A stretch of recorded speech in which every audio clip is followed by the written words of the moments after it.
Muy buenas tardes, mi nombre es Yolanda Melina Alegre García, soy médico residente de tercer año del Hospital Nacional 2 de Mayo, especialidad de ginecobstetricia, y el día de hoy voy a exponer sobre el cáncer de ovario, específicamente cáncer del célula germinal.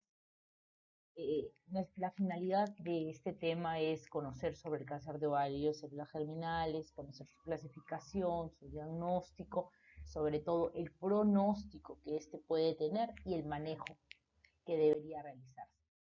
El cáncer de ovario se divide en grandes grupos, entre ellos el cáncer derivado de células epiteliales, que es el mayor. Sin embargo, también tenemos un grupo muy importante, que es el cáncer de células germinales, que es el que se va a definir el día, que se va a hablar el día de hoy.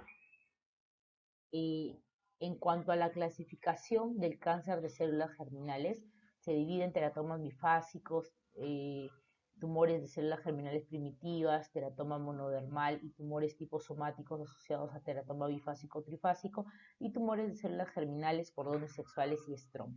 En los teratomas bifásicos encontramos el teratoma inmaduro. En los tumores de células germinales primitivas encontramos al bigerminoma, al tumor de saco vitelino, al carcinoma embrionario, el coriocarcinoma no gestacional y encontramos al tumor mixto de células germinales. Y en el caso del teratoma monodermal y tumores tipo somáticos asociados con teratoma bifásico o trifásico, encontramos al estruma ovárico, al carcinoma y al carcinoide de ovario. Los tumores de células germinales, cordones sexuales y estroma encontramos gonodoblastoma. ¿Cuál es el diagnóstico que se realiza en un cáncer de ovario de células germinales, un caso de ovario en general? En realidad, el diagnóstico como tal se da cuando ya se realiza ya sea una laparoscopía o ya sea una laparotomía en la cual se extrae parte del tumor y se manda a estudiar. Generalmente se realiza el diagnóstico por histología en el momento de la decisión quirúrgica, a la hora que se extrae. ¿Cómo sospechamos nosotros de un cáncer? Una masa anexial más un nivel de marcador tumoral elevado. La masa anexial se puede sospechar y diagnosticar mediante ecografía, tomografía o resonancia magnética. La ecografía, que si le agregamos a la ecografía ecodoppler, podemos enfocarnos en los criterios YOTA y con ello poder determinar si se trata de una masa maligna o de una masa con más probabilidad de ser benigna. Tiene un nivel de evidencia moderado y un grado de recomendación fuerte, es operador dependiente. Una buena ecografía nos puede ayudar al diagnóstico. La tomografía en pacientes con sospecha de cáncer de ovario se recomienda, más aún si es inicial, y la ecografía tiene que hacerse de abdomen y de pelvis y más o menos tórax para ver en todo caso alguna metástasis. Y resonancia magnética que se recomendaría en algunos casos, entre ellos de repente si se trata de alguna paciente que sea gestante, lo ideal sería algún método, por ejemplo, como ecografía para evitar la radiación, ¿verdad? Los marcadores tumorales no son pruebas de diagnóstico definitivos, muchos de ellos tienen poca especificidad. Por ejemplo, en el CA125 tiene una especificidad solo del 50% y casi cuando está elevado, casi el 80% ya son en estadios avanzados. El CA19-9 y el CA-trígino-carcinoma embrionario generalmente se eleva cuando son en estirpe mucinosa y de origen digestivo, tumor de Fruchtenberg, mientras que la alfa-fetoproteína y la beta-HCG generalmente se pide en menores de 40 años y cuando se sospecha de un tumor no epitelial. En este caso, principalmente se van elevados en los cánceres de células germinales. Eh, por ejemplo, que hace una salvedad, ¿verdad? Una mujer menor de 40 años con una masa sospechosa de un tumor germinal, se recomienda alfa-fetoproteína y beta-HCG, además de antígeno carcinoma de CA125. Acá podemos visualizar que los cánceres de células germinales Generalmente podemos ver que se eleva entre alfa-fetoproteína y beta-HCG, en algunas veces LH. Vemos que se eleva de una manera muy importante el alfa-fetoproteína en los tumores de saco vitelino. Los tumores de saco vitelino, bueno, es un tumor primitivo de células germinales por una diferenciación extraembrionaria. Principalmente puede ser endodérmica, el saco vitelino secundario o alantoides, o tejidos somáticos endodérmicos, intestino, hígado, mesenquio. La clínica se presenta dolor abdominal, una masa pélvica, y la mayoría de estas presentan alfa-fetoproteína elevadísimo en suero. Representa el 20% de los tumores malignos de células germinales de los ovarios, y ocurre principalmente en la segunda y tercera década de vida. Estamos hablando de gente joven. Etiología desconocida, y se cree que se asocia a una anomalía en el cromosoma 12. La histopatología del cáncer de saco vitelino, generalmente vamos a encontrar un patrón reticular microquístico, eh, con una red de espacio de anastomosis y quistes revestidos por una sola capa de células tumorales, y sobre todo, lo más importante, los cuerpos de Scheier-Dubal, que van a verse como unas papilas redondas, alargadas, revestidas de células tumorales, con un gran vaso central que sobresale por un espacio quístico rodeado por células germinales, muy común en el cáncer de saco vitelino. Mientras que el tumor de carcinoma embrionario, este es un tumor que puede presentar diferenciación somática o extraembrionaria, dolor abdominal en cuanto a la sintomatología, más masa ovárica. En este caso, las alteraciones endocrinas son más comunes, puede incluso llevar a una pubertad precoz o una anomalía estructural, ya que se eleva la beta y la alfa-fetoproteína.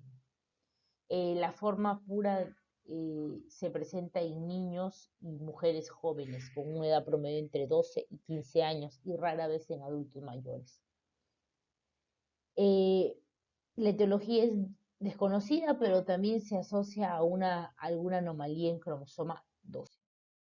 Los tumores unilaterales, principalmente de saco vitelino, son unilaterales de 16 centímetros, hemorrágicos, necróticos.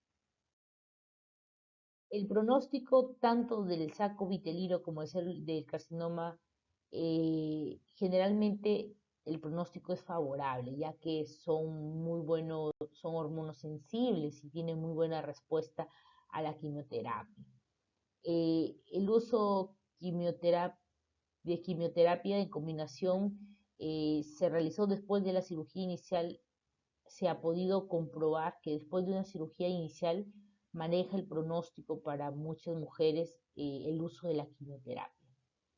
Y bueno, se comenta también que cuando se empezó a administrar la cristina, la clindamicina D y la ciclofosfamida para 1970, que no son los que actualmente se administran, empezó a tener muchos mejores resultados, ¿verdad?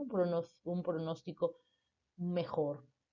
El cáncer de ovario, para poder determinar su pronóstico reproductivo, generalmente es favorable, ya que las terapias, en caso que la paciente desee tener hijos, siempre son conservadoras.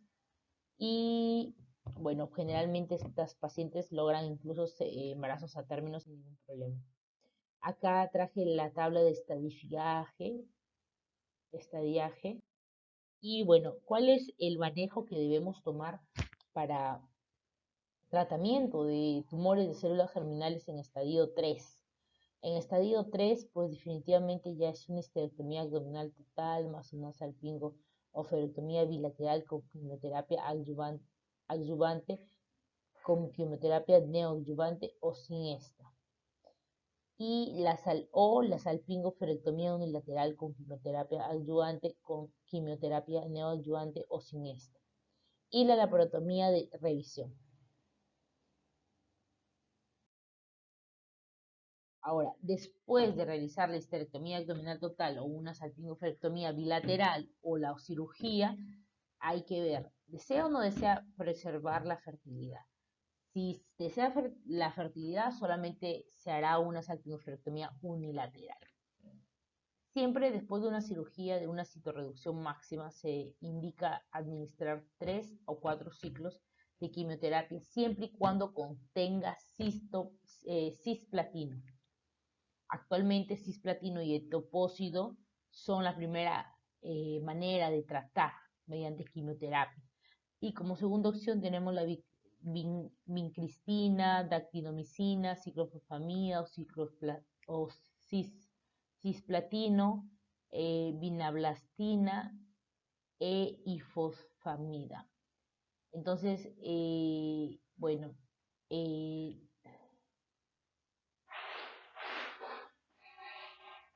y en el caso de alguna revisión quirúrgica, puede ser beneficiosa en la minoría de pacientes cuyo tumor no se reseccionó por completo en el procedimiento quirúrgico inicial.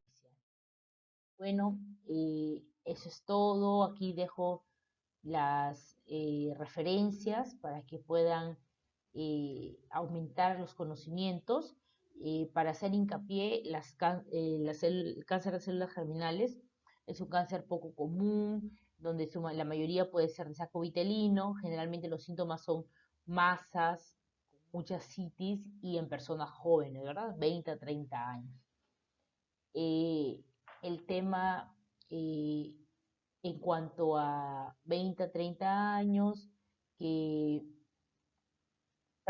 prácticamente muchas veces, ¿verdad? Son pacientes jóvenes y hacen así. Siempre recordar que en cáncer de células germinales los marcadores tumorales, aparte del CA125, es alfa-feto proteína y beta-HCG, ¿verdad? Dependiendo si es carcinoma embrionario o si es sarcovitelino, pero principalmente. El paciente joven, se sospecha de germinales, se piden los marcadores tumorales que corresponden a germinales.